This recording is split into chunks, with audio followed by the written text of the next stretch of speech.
Hello friends, I am here to explain C program to find factorial of a number. To write a program, you first must know what is factorial of any number. See, for example, let number is 5. Then what is 5 factorial? This is a mathematical notation of factorial. This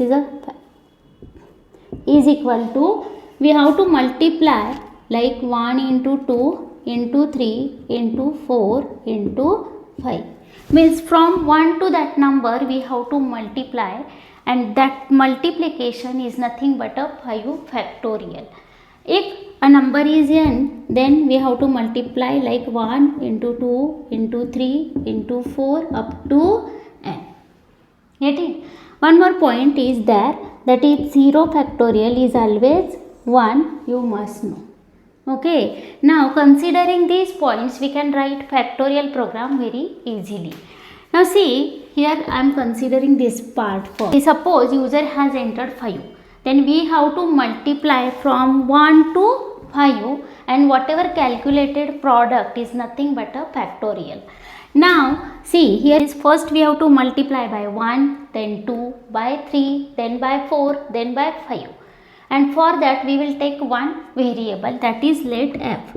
Now f is initially 1. See, always if you are doing multiplication, in that case we have to initialize that variable. Wherever you are storing that result, that variable should be initialized to 1. If you are doing product, why? Because if you are multiplying any number by 1, then you will get the same number. Initially f will be 1. Now we will do like this. See, f is equal to f into 1 first, because see, we will multiply this f by 1, then by 2, then by 3, then by 4, then by 5, and the result we will again store inside f. Now what is this? We have to do this process repeatedly. See what I am writing here, f is equal to f into 1 first we will do. Means what will happen here, f is initially 1 into 1, means the result will be 1, that again we are storing inside f. Means whenever you will multiply by 2, then you automatically this will happen, that is 1 into 2, that will be takes place. How? See, again I am writing like f is equal to f into 2 now. Now initially f is 1, that's why here one value we have taken, but now f is the product of 1 into 1, that is 1 again, that we will take here. The last f, okay, the last calculated f we have to take here for next calculation. Now 1 into 2, of course we will get here answer 2. Now next time we have to do like f is equal to f into 3. Now 2, now value of f is 2 into 3, that is equal to 6. Getting? Now here we are getting product of 1 into 2, that is nothing but 2 into 3. In the same way we have to repeat the same thing, that is f is equal to f into 4. Now currently f is 6, and inside that, and to that we have to multiply by 4. Now we will get here 6 into 4, 24. Getting? Actually 6 is nothing but 1 into 2 into 3. Automatically this part will be taken here, and to that we are multiplying by 4. And now finally we have to do like again same thing, that is f is equal to f into 5. Now f is 24 into 5, we will get 120 here. Getting? Now 120 is the result of 1 into 2 into 3 into 4 into 5, and that is nothing but 5 factorial.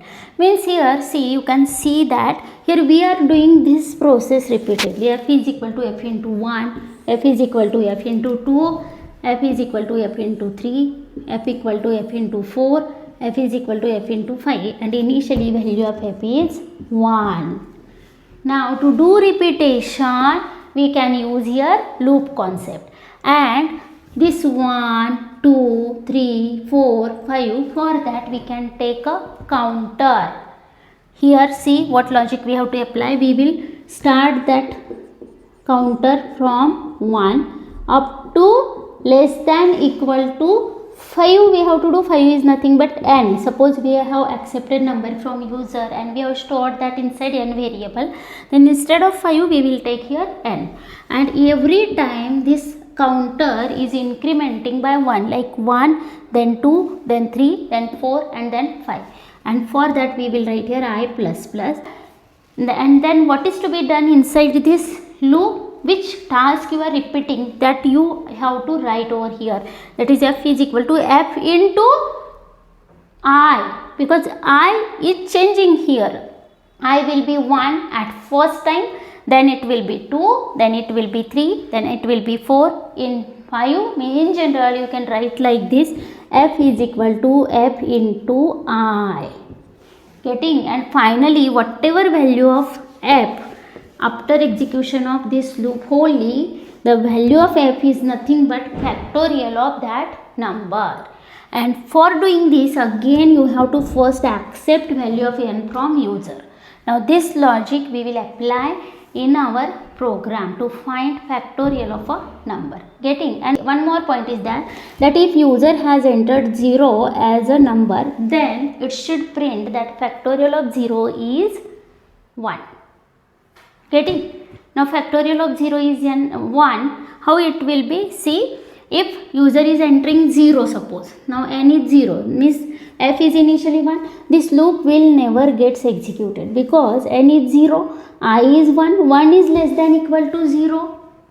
It is false, that's why this will not happen, and finally again you will get answer 1. That's why there is no need to do anything special for checking whether the number is 0 or 1, anything. Okay, whether the number is 1 or 0, it will give you answer 1, otherwise it will find the factorial of that number automatically, no any problem. Getting? Now this is the logic you can apply in this program to find factorial of a number. Now we will write a program step by step. Now see, program to find factorial of a number, that type of comment we can write as the first line of that program. See, program. Okay, now first we have to include header files, hash include stdio.h for input output, hash include conio.h if you are using turbo C++ or turbo C compiler. Now int main. Now here we have started main function. Now all the statements we will write over here. Using function concept also we can do this program, but here simple program I am going to explain. In some any other session I will explain how to do this factorial program with the help of function also. Here first 3 variables will be required. The first one is n. See, we have to accept a number from user that should be stored somewhere. Okay, now that number we are considering and we are storing that number inside n, and we can find the factorial of that n. Getting? Now the next one is for counter purpose. We have already seen the logic that f is equal to f into I. Okay, that process we have to repeat n number of times to find factorial of n, and for that we will take one counter variable, that is I, and whatever calculated value that we will store inside f, and f should be initially 1. That's why I have declared three variables here of type integer, n, I and f. Now we have to accept the number from user. If you are using turbo C, then clear screen function you have to call, otherwise no need. CLR, SCR. Okay. Now next thing is, here we have to accept the number from user. While accepting any number or anything from user, first you have to give message to the user that enter that thing. Means here we have to accept a number, we have to give message to the user like enter a number. And how to give message to the user? With the help of printf statement we can give, like printf, then /n. We have to write /n is a escape sequence character that we can use to move the cursor to the next line while displaying anything. Now enter any number. Now after displaying this message, see, whenever user will get this message, user will enter the number, let it is 5 or 10, anything. Now that number we have to accept, scanf then percent d. See, it is integer, that's why I am writing here percent d, then ampersand n. That number is n. Now see, next thing is, if your number is too much big, then whatever calculated factorial, that you cannot store inside this integer variable. That's why in that case we have to declare this f variable as a long int. Okay, if you are entering big number, then your program will not get executed properly, and in that case we have to declare this f as a long integer variable. Always keep in mind. Okay, otherwise if you are entering small number, then no problem, this f will be capable of holding that factorial. Okay, now we have to start calculating factorial of that number, and for that we have to place a loop from 1 to n, or you can go from n to 1 also, that is a reverse loop. Okay, any loop you can place. Here I am just placing normal forward loop, like for I equals to 1, we have to start from 1 to n, that's why I equals to 1 up to n, that's why I is less than equal to n is included in that product. Okay, and I plus plus, every time we have to increment the value of that I by 1, and just we will write here like f is equal to f into I. The same logic whatever we have discussed, that I have applied over here, the same statement I have written. Now in this for loop, the factorial will be calculated. Just now we have to display that factorial, that is only the remaining part. How to display? Simple, printf slash n factorial is equal to here we have to display that factorial value comma f. That's it. At the end get ch. It is only for turbo C++. Otherwise there is no need to write get ch. That is only for waiting purpose onto the output screen. Getting? This is the program to find factorial of a user entered number. See, if you want to find factorial of any big number, then instead of declaring this f as an integer, you have to declare that f as a long int. That is only the change, and then while displaying just write percent ld. Getting? This is only the change. That's it. Now see, here we have declared 3 variables. Then enter that number means we have accepted that number from user. Now we have placed a loop for doing repeatedly task. F is equal to f into 1, then f equal to f into 2, then into 3, into 4, into 5. That task we have to repeat up to n, from 1 to n. That's why we have placed here loop. And see, this part you can also write like this: f multiply is equal to I. This is a shorthand operator. See, this is a shorthand style. F multiply equals to I. Here I am placing comment. Means instead of this you can use a shorthand multiply equal to operator also, because you are storing the result in the same variable. F is equal to f into I means f multiply equal to I. Whenever this variable and this variable both are same, then there you can use a shorthand operator. Getting? And finally after execution of this for, you will get factorial of that user entered number inside this f variable, that just we are displaying with the help of printf statement. That's it. Getting? Now see the practical implementation of this. File new. Now we have to start writing the program. Here first we will put a comment: program to find factorial of a number. Now this is a single line comment. Now first we have to include stdio.h hash include stdio.h, then conio.h hash include conio.h. Now these are the header files we have to compulsory include in our program, because stdio for input output purpose, conio for console IO purpose. Now we will start writing program. Int main function we will write here. Now first we have to declare variables. Now here we want to find out factorial of a number, that's why 3 variables will be required here. Integer n variable to accept that number from user, and whatever accepted number we will store inside n. Then I for counter purpose, and next one is for factorial f. initially value of f should be 1, because we are going to multiply that f by 1, 2, 3, 4 up to n. Whenever we multiply any number by 1, then the result will be same. That's why f should be initialized to 1 initially. Okay, now CLR SCR clear screen function to clear the previous output. Now we have to accept the number from user. That's why first we will give message to the user like enter any number, and for that we have to use printf function which is present in stdio.h header file. Now how to write that printf, and then in round bracket double quotes slash n we will write first to go to new line. This is a escape sequence character. Now enter any number. This message will get displayed onto the output screen. Now semicolon and next. Now we have to accept that number from user and store inside n variable. For that we will use scanf statement. Scanf, then %d. For integer we have to use %d format specifier. If you want to accept any float value, then use %f. If you are going to accept character, then use %c. Now %d ampersand n. This ampersand is very much important here while using scanf.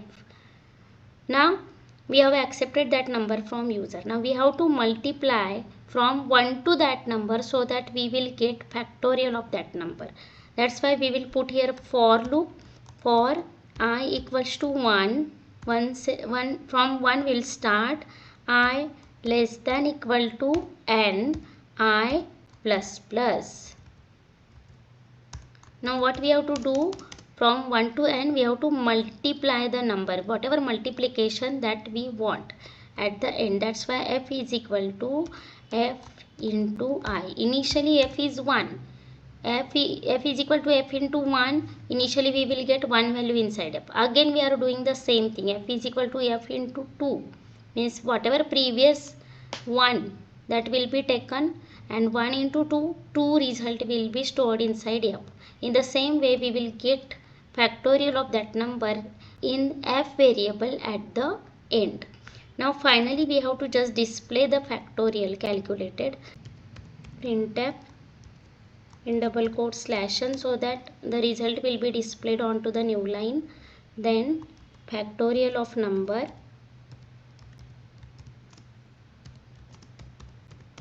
is equal to %t, comma, here whatever value of f variable that we have to display, that's why f. Give semicolon. Now get ch for waiting purpose, because we are using here turbo C++ compiler, otherwise it is not needed, and then close this main function. Now this is the program to find factorial of a number. Now we will compile it. Alter F9.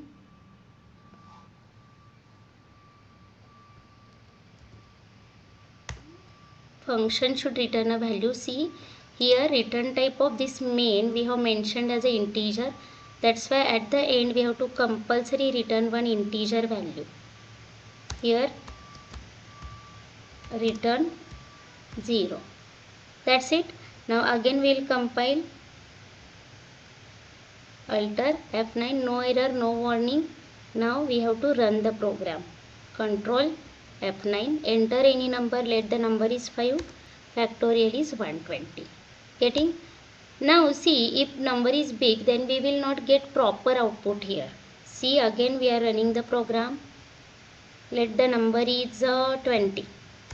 Then we are getting factorial of number as a 0, because whatever calculated factorial that we are storing inside f variable, whenever we will take any number which is maximum in size, means it is, if it is a very short number then no problem, but it is big, then whatever calculated factorial that we cannot store inside only integer variable, for that long integer variable is needed. Now how we can achieve that? See, instead of integer, factorial variable we will declare as a long integer. Here long int then no problem, it is now capable of holding bigger number. That's why we can calculate factorial of big number also. Now, and at the end, whenever you will display the factorial, instead of percent d, you have to use percent ld, because long integer is this one. Now see, alter F9, again we are compiling, no error, no warning. Control F9, suppose we are entering any number like 12, then we will get factorial of that number. Getting? Now this is the program how to calculate factorial of a number. If, see, if number is being big, then instead of integer put long integer. Okay.